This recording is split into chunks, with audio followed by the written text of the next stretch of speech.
Embryogenesis adalah proses pembentukan dan perkembangan embrio. Proses ini merupakan tahapan perkembangan sel setelah mengalami pembuahan atau fertilisasi. Embryogenesis meliputi pembelahan sel dan juga pengaturan di tingkat sel. Sel pada embryogenesis disebut sebagai sel embryogenik. Secara umum, sel embryogenik tumbuh dan mengembang melewati beberapa fase, antara lain sel tunggal, blastomer, blastula, gastrula, nerula, dan juga embrio atau janin. Pada sel, kutub animal merupakan tempat dari badan polar meiosis menguncup dan terlepas dari sel. Pada beberapa hewan, kutub animal menandai titik tempat ujung anterior atau kepala embrio terbentuk. Pada katak, kutub animal mempunyai granula melanin dalam lapisan luar sitoplasmanya, sehingga terlihat berwarna biru abu pekat. Sedangkan kutub vegetal yang mengandung yolk ini terlihat lebih terang. Baik, selanjutnya alat yang digunakan adalah alat peraga dari pembelahan yang pertama. Lalu ada alat peraga dari pembelahan yang kedua. Selanjutnya ada alat peraga dari pembelahan fase ketiga. Lalu ada pembelahan dari fase keempat. Selanjutnya ada alat peraga dari pembelahan fase kelima. Lalu ada alat peraga yang menampilkan pembelahan di fase keenam. Selanjutnya diamati pula blastula dari preparat yang dibutuhkan adalah mikroskop. Selain itu, diamati pula preparat dari gastrula di bawah mikroskop. Setelah itu, diamati lalu diberi penjelasan.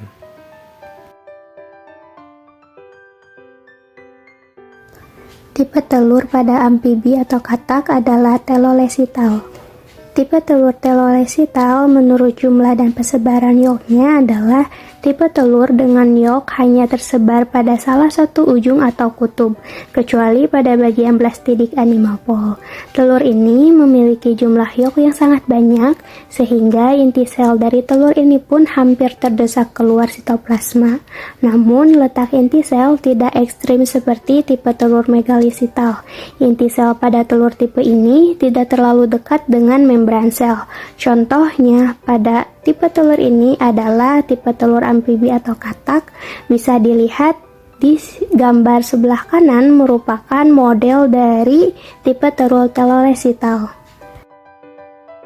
Berikut ini disajikan tipe pembelahan telur pada katak, yaitu tipe telur telolesital, di mana tipe telur ini pembelahannya yaitu holoblastik tidak sempurna atau unequal, di mana bidang pembelahannya itu menyeluruh pada sel telur, namun lebih banyak terjadi di salah satu kutub sel telur. Nah, bila yolk banyak terdapat pada kutub vegetal, maka pembelahannya itu lebih cepat terjadi di kutub animal dan terbentuk dua tipe blastomer dan menyebabkan ukuran blastomer tidak sama, yaitu makromer yang terdiri atas blastomer ukuran besar dan mikromer yang terdiri atas blastomer ukuran kecil. Tipe pembelahan ini nantinya akan terbentuk blastula dengan bentuk seloblastula yang merupakan blastula dengan bentuk bulat. Kemudian selanjutnya yaitu rumus pembelahan dari tipe telur telolesital dengan rumus pembelahan 1 vertikal atau meridional, 1 vertikal, 1 horizontal, 2 vertikal, 2 horizontal, 4 vertikal, dan 4 horizontal. Dengan tipe blastula yaitu seloblastula lapis banyak. Bisa dilihat pada gambar di sebelah kanan merupakan stadium dari pembelahan tipe telur telolesital pada katak.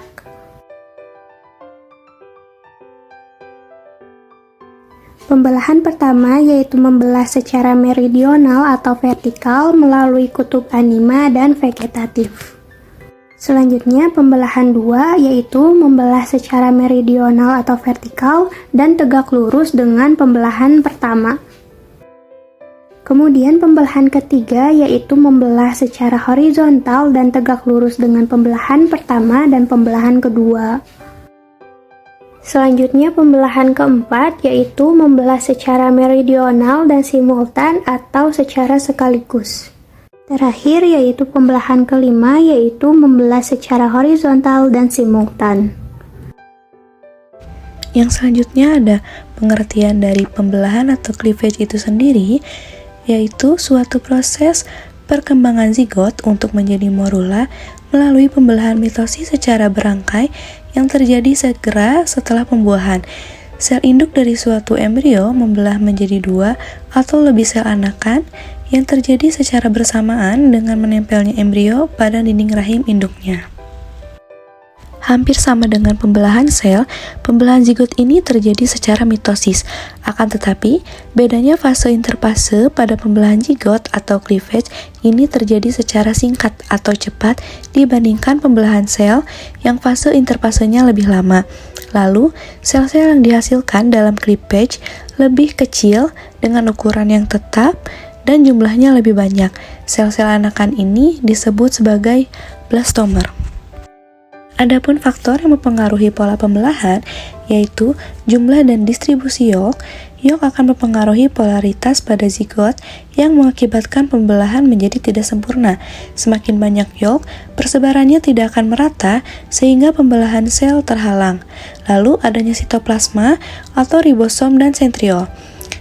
Pada beberapa zigot, hewan-hewan multiseluler sitoplasma juga terdapat pada satu kutub zigot atau animal pole, sehingga pembelahan sel pada kutub ini berjalan lebih cepat jika dibandingkan dengan kutub yang lain atau vegetal pole. Lalu, arah bidang pembelahan juga berpengaruh terhadap pola pembelahan.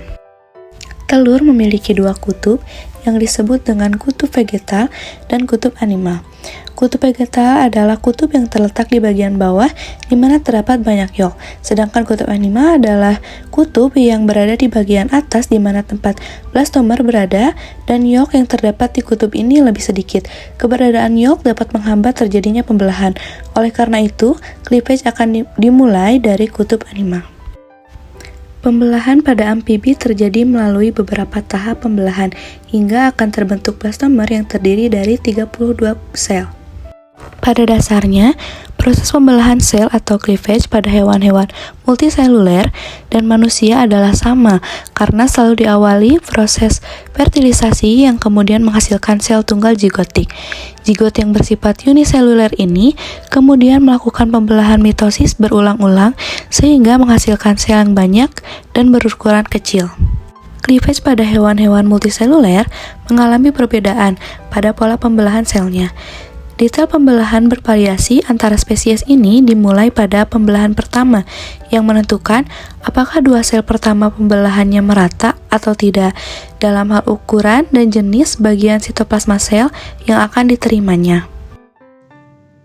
Berikut merupakan preparat tahap blastula dengan perbesaran 10x10 di bawah mikroskop yang ditandai dengan adanya rongga atau blastosol.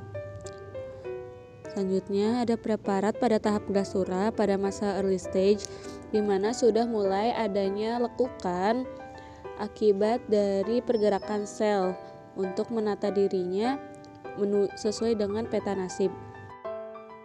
Terakhir ada preparat tahap gastrula later stage pada perbesaran 10x10 yang sudah memperlihatkan bahwa sel-sel sudah mulai berada pada posisinya sesuai dengan peta nasib.